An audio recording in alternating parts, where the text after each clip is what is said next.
Why do some people appear to be defying the aging process? What makes the difference? Appearance? Money? Health? The key ingredient is attitude wrapped around a zest for life.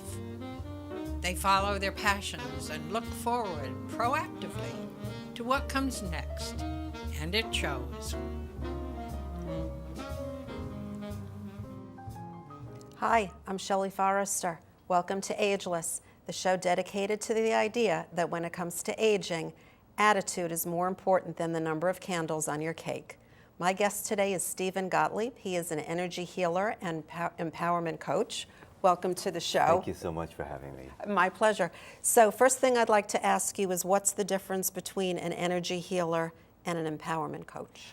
An energy healer is someone who works with a body's natural energy and the energy of the universe, essentially, to help reorganize and repattern the energy in the body so that health is possible, to remove blocks or any impediments to our optimum state of well-being.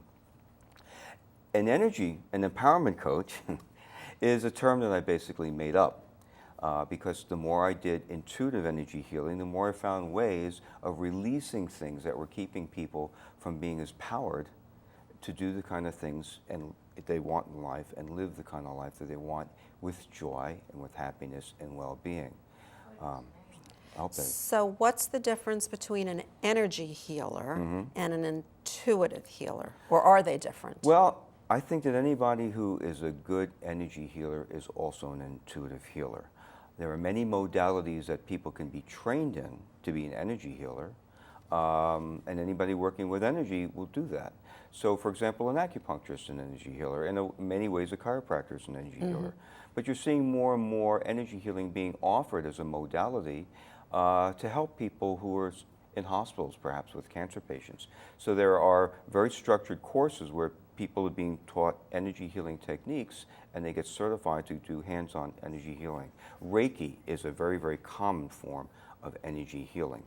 The people who are doing that may be using their intuitive gifts, but they may not be realizing that the intuition is playing a big part in the work that they do. So talk to me about the intuitive part. I mean, like, are we all born with intuition? Oh, Does absolutely. it get developed? How does that work? Yes, and yes, and yes. Okay. We're all born with intuition. It gets developed. However, I had no clue about intuitive energy healing when I discovered it about 15 years ago for myself.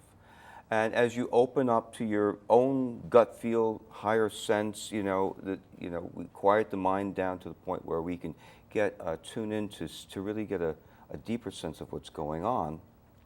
Intuition starts to develop. And as I started to do work as an energy healer, the intuition that I was using was a form of muscle testing called kinesiology. So I was tapping into the infinite amount of energy information that's in a person's body and asking questions. And through that link, I was able to intuit information. But then I'd ask myself, well, what does this mean? And then the intuition starts to happen. And the more I did that, the more I was getting signs and signals, much like a psychic might, about really what's going on. And then I just opened up to realize that the best way to be an intuitive healer is to not follow too much set patterns or structures as to how to go about doing it, but let intuition guide you as to the best ways to proceed. So I was watching you as you were talking, and when you were talking about intuition, you were closing your eyes. So is that how you receive some of your intuitive? Yes. Okay. So is it received as a vision, or do you hear it, or it's all of those things? Okay, you're going to be saying yes a lot. As I started to realize this, it happens in different ways. Sometimes it's a direct knowing, and I'll muscle test using my hands and say, is this true? And I'll get a yes or a no, because I want to make sure that the things that I hear or the things that I sense or the things that I see in my mind are just not fragments of my own imagination. And as I open up to that process, sometimes I'll hear something, like a question to ask a person, or I'll see an event about something that is a definite image, or I'll get a real strong sense, and ask myself, if that sense is meant to convey something, how does that mean? So the people that you work with, you call them clients? Yes, I do. Okay, so when you're intuiting something or getting some kind of a message, do you think they're feeling it or sensing something is going on different with you, or? No, I don't think they realize it at first. Let me give you a couple of examples Okay. of how this works that might make sense. I had a woman come to me to help with a hip problem, and she knew that I was an EFT practitioner, and she heard that emotional freedom technique, EFT, can help resolve blocks that could create physical pain and other limitations. And she had been to the doctor, and they couldn't find anything wrong. To make a long story short, she came to me for an EFT session, and because I work intuitively and know that if there is a block there but there's nothing physically wrong, there must be some energetic or emotional reason, perhaps there's something unresolved, that needs to be addressed before the EFT will really work very well. So I just basically asked my intuition what's going on here. And I heard a question. Ask her about her father. So I said, tell me about your father. She goes, what do you want to know about my father for? I'm here for my hip. And I had to explain how the intuitive process worked. Turns out that she hadn't talked to her father in 20 years. So we had a little bit of work to do on the emotional realm to clear that out. And then we did a quick series of EFTs, and the problem completely disappeared. She was plagued with that problem for months. Okay, so you've known me for all of 5 minutes. Yes. You're sitting across from me. Yes. Can you sense? No. No. No. So what do I have to do as a client or a patient then, so that you can start? You have to engage with me in a session. I see. So there's conversation. Yeah. Okay. Do you use tools like, or are there candles? Or is Yeah. there chanting in the background? Low lights. My shoes are off. There could be, but there absolutely is no need for that. I've had other energy healers watch me work, and they go, I need to create a sacred space. I need candles, I need crystals. I have all that stuff, but I don't really use it. I was trained to do healing work in shows where there was all kinds of commotion going on, and I sort of joke and say, I can do healing work in an elevator. Doesn't make a difference. When you tap in with your intuitive senses and the gifts are waking up for you, it doesn't matter. You don't need all those things. If it makes you feel better, that's great. None of that is necessary. Okay. So the clients that you have, do they come with physical problems, Sometimes. Emotional? Yes. Okay. So it could be one or the other, and they're Or probably it's related all, anyway. all of the above. Yeah. And do they tend to be a certain age, or? No, I work with people of all ages. You know, I see a lot of people who might be, between their 30s and their 60s, because that's where life gets complicated. So I help people straighten out the complications in their lives. And then you see them on average once a week? No, it's not really like a regular therapy session. I see people when I need to see them. If somebody is really working with me on a regular basis, I might talk to them once a week. I might see them every other week. But most of the work that I do is done in a session or two. In a session or two? It's Okay. done. So there's not like, so let's say it's 2 sessions. Is there Yeah. homework in between, or? I give people homework, but most people don't do it. It starts at a very the homework early is, now age. that we've shifted this thing, pay attention to what's going on, because you're going to create more awareness to see how your mind and your emotions are sort of throwing up the various different things we were working on, and maybe take some notes so we've got some stuff to work on the next time you come. Yeah. Okay, so 1 or 2 sessions.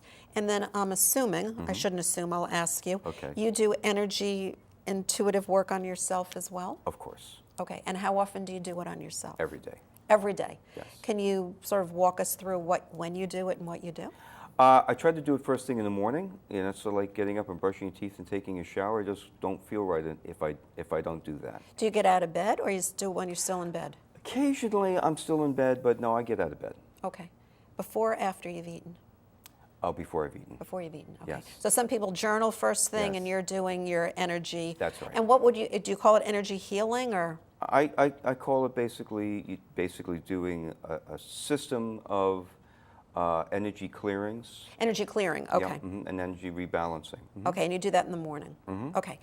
So I have some ageless vitals that I ask everybody, and I just Okay. want to jump to those, and then I'll come back to Sure. some of these questions. May I ask how young you are?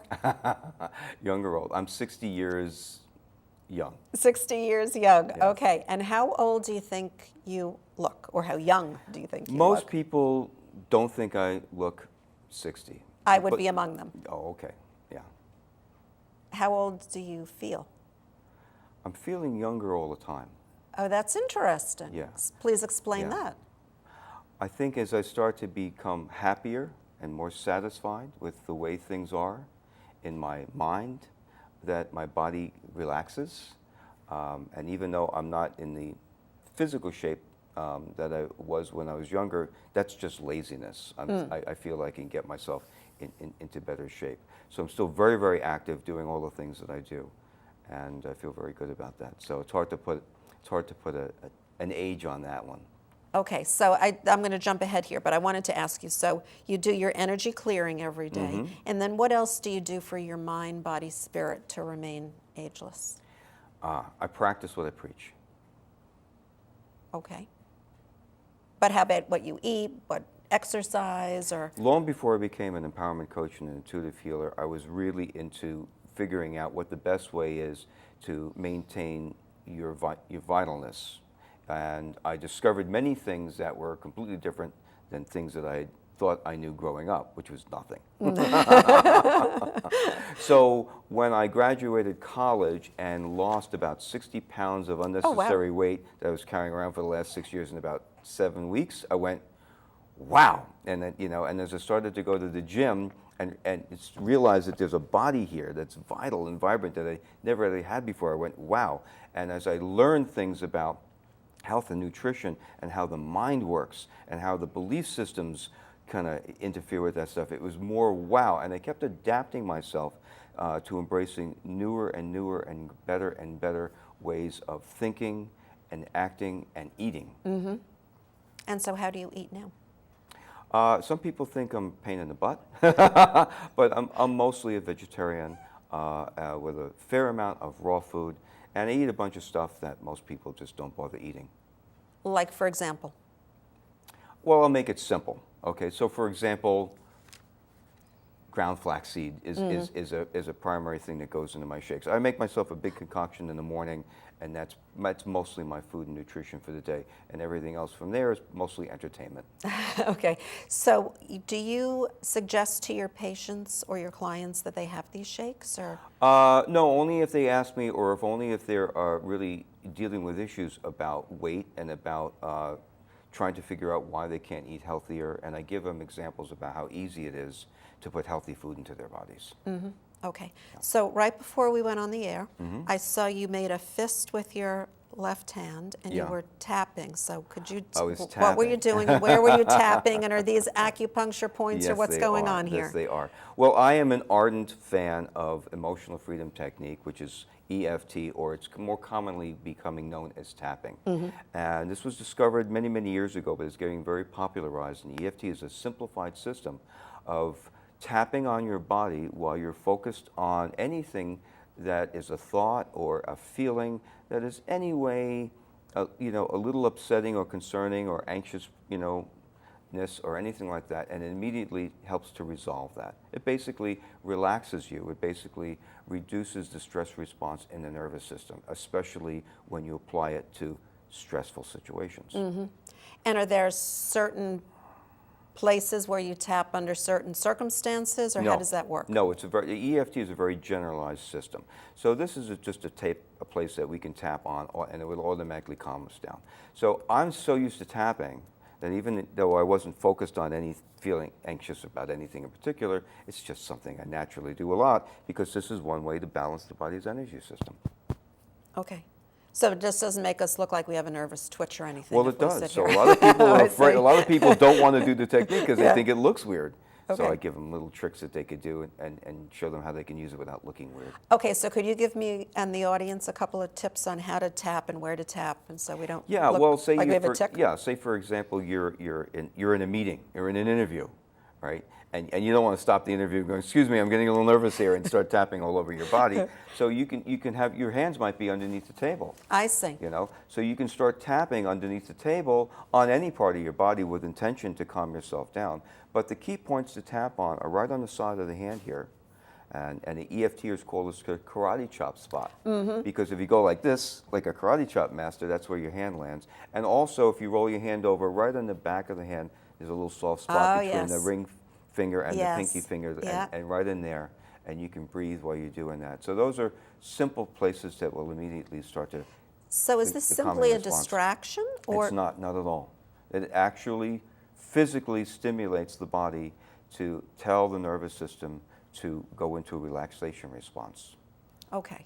So now you have a couple of techniques. You've I got have lots of EFT, techniques, and then yes. there's one that you've developed. I've developed something called energetic rescripting process, or ERP, which is something that I was doing actually a lot even before I was really doing a lot of EFT, something I learned. So, but it's an adaptation of EFT. I see. Yeah. Okay. So one of the things I read on your website that was in your midlife, you became more heart-centered in Yes. your work and focus. Yes. So what's midlife? What's heart-centered? And does that happen to many of us at that age? I think it does. I think a lot of people call it a midlife crisis. But I'm not here to tell people that they're having midlife crisis, so they need to do this. This is a technique that you can use on 8-year-olds who are being pushed around and nervous in school. What happened to me was that I was moving through various different phases of my life, career-wise mostly, where I got to the point where it didn't seem that the industry I was in and the track that I was taking hold anymore. And I really started to look at my life and say, what is it I really meant to do and really want to do? And serendipitously, I was introduced to someone who has a healing school for intuitive healers. And that opened up a whole world for me right there. Okay, so what does heart-focused mean? So Heart-centered? Heart-centered, thank you. Yes, heart-centered. You know, if you really look at anything that is written about the way to really live a successful life, whether it's something from Deepak Chopra or something from the greatest Buddhist teachers, at some point we have to recognize that the more we focus on what's going on in the mind, the harder it is to live from our heart. And the heart is where our true spirit is, and the heart is where all the answers are, and the heart is where the intuition comes from. And as we move into our heart, things open up. We become wiser, we become more compassionate, especially towards ourselves. And we're able to start to deactivate the parts of our mind, quote unquote, that think it should be otherwise. So is this where the energy healing happens in the heart? No, Center? I think what happens in the heart is emotional releases come, because behind those emotions is love energy. But when we actually do the energy healing itself, we might be working on any part of the physical body, or what I call the etheric body, which is the energy envelope that surrounds the body, or in the chakras that are major energy centers that communicate important information between our physical realm and the spiritual realm.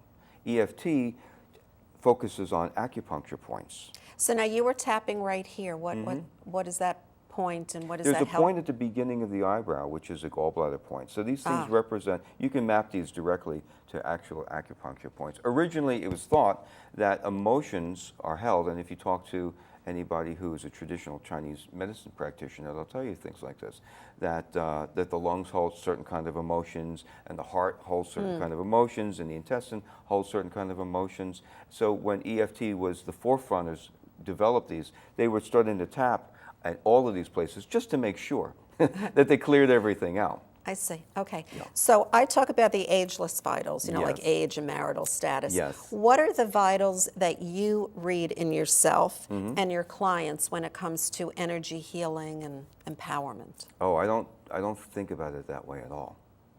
I'm like a mechanic.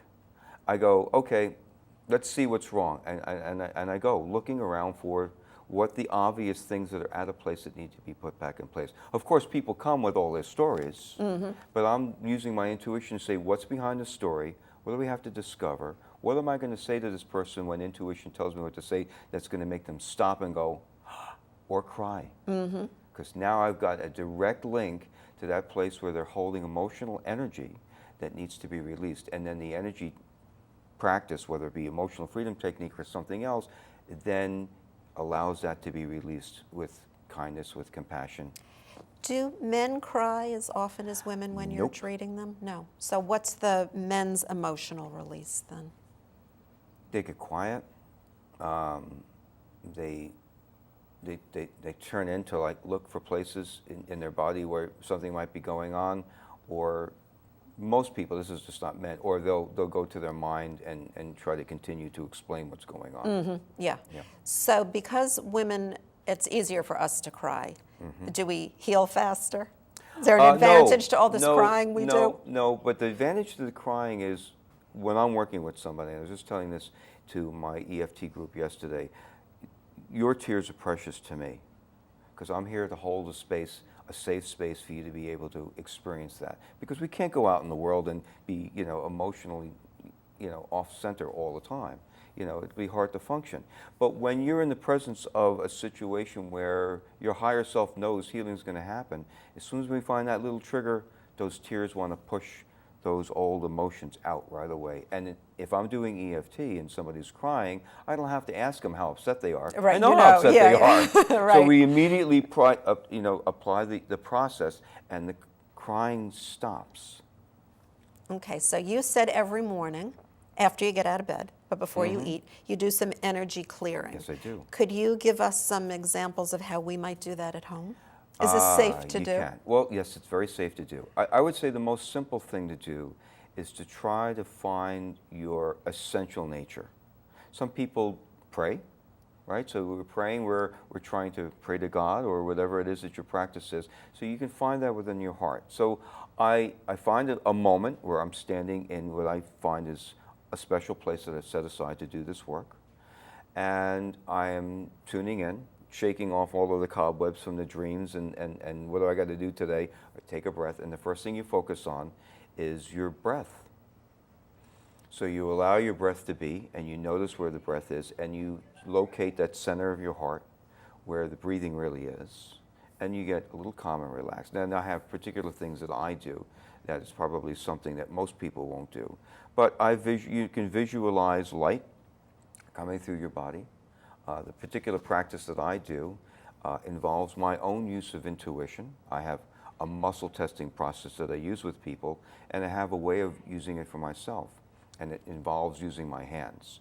So I basically do an energy treatment on myself, and I start with my chakras. I want to make sure all my chakras are flowing freely and properly balanced, and I say, is there any chakra that needs attention here? And when I find one, I basically move my hands in that chakra energy center until I feel a balance there and let that go. And I have many, many systems that I check. I make sure that all my organs are functioning correctly, that my spine is aligned correctly, and then I move into some more specific things that anybody can learn to do. We can do some EFT. I have certain affirmations and prayers that I do when I do my EFT work, and it all is meant to set my mind and my body in the best possible state to start the day. And I know that when I do that, it just doesn't feel right. Why not do that in the evening, or do you do it in the evening as well? I'm too lazy. Oh, okay. I think it's great to do that in the evening. I think if someone would do that and do a little look through their day and say, let me count the blessings of all the things that happened, let me see all the things that went wrong, and forgive those things and let them go, and do a little centering or a little yoga before bedtime, that would be a marvelous practice. So if it were one or the other, which is the better time of day for beginners? I think first thing in the morning. First thing in the morning, okay. Yeah. And that was the next thing I wanted to ask you about, because some of the things you talked about sound very yogic to me. Yes. So do you do yoga? I used to do a lot of yoga. I don't do as much yoga as I used to. Okay. So yoga's a practice that you would recommend along with the energy? Oh, I absolutely would, but we have to look at what yoga really means. There are many, many different forms of yoga, and yoga means union. And it's union with what? Union with the divine, union with the higher self. It's not about going to the gym and taking a yoga class and stretching. But if we allow ourselves to go deeper into that stretching practice, we have to use our mind to find places where there's tension in the body to release that. And at the end, there is a wonderful practice called Shavasana, where we're truly letting it all go, and everybody's working to get to the end, because the end of that is great. But if you're thinking, all right, when's Shavasana, I gotta get out of here, you're missing the point. Yeah. The reason that yoga practitioners will ask everybody to chant Om is because you're using your own intention to vibrate the sound of God, the sound of creation in your body. So just doing that alone will completely shift your physiology and bring you to a more centered place. So I wanted to ask you about that too. So in your practice, either Yeah. before or after, when you're by yourself, do you say Om or Namaste, or do you have a word? I have my own form of blessings, and every once in a while when I think about it, I do that too. Okay, so it's not like this is something how you start or end your session with your No, clients. I'm not nearly that formal. Okay. Yeah. So now I'd like to shift a little bit, and Okay. I'd like to ask you, how do you feel about aging? Aging, I think aging is reversible. I think it's reversible mentally, emotionally, and physically. And there are all sorts of tools to be able to keep people alive, vibrant, and happy for as long as God has meant for them to be here. So we're at the 4-minute mark, which means we have 4 minutes left. Yes. And 3, Stacy is telling me, only 3. Oh Time my gosh! flies so much But when yes, you're it does. having fun. So before we finish, I'm interested in and I'm sorry, I lost my train of thought when she said We were that. talking about aging, yes. So how do we reverse the aging? Well, I would suggest that if anybody is holding anything in their heart that feels like unforgiveness or hurt or emotional discomfort, that finding a practice that allows you to release and let go is going to be the thing that will help you the most. Okay. So in our last 2 minutes, what Mm-hmm. are some other things that we can? I love the idea of not only being ageless but Yeah. reversing it. Yes. So what are some of the other things that we can do to either reverse it, just be happy and successful, some of the things that you help Yeah. your clients with? This is not what I talk about. I talk about things like forgiveness, Mm-hmm. and I just did a workshop yesterday on self-love. Self-love. Yeah. Make a list of all the things, all the reasons why you can't completely love yourself. And say, even though I can't, we tap with that karate chop point, even though I can't love myself because of this and because of that, I deeply and completely accept myself. And if you have time, find a way to be grateful and write down what you're grateful for, even if it's just the ability to be able to breathe and pet your animal friend. So is this a journaling exercise too that you suggest, or? If you want to go deeply into it, it doesn't have to be. It's a Okay. mindfulness exercise. Okay, so there's this tapping, and we Yes. talked about this tapping. Well, that's an EFT process. Oh, okay. That requires just a little bit more instruction. Okay, so this one we could talk to ourselves, do that karate chop. Yeah. Okay, and one Yeah. more that you Yes. can give us, and then we have to Yes. stop. One more idea. I Always the heart breath. gotcha. And the heart breath. The is? heart breath is tuning in to the inner sensations of the body, focus on the area of the heart, and start noticing your breathing, and try to do relaxed but very specific inhaling and exhaling, and imagine that you're inhaling and exhaling through your heart. And as you do that, you will notice that you will start to feel more centered, and then start putting your attention on the emotions of gratitude, love, and appreciation. Think about something or someone you absolutely love. Okay. Something that makes you happy. Don't go away. My name is Shelley Forrester. You've been watching Ageless. This has been a very heartful 30 minutes. Thank you very much, Steve. My pleasure. Thanks for watching. See you next week. Bye-bye.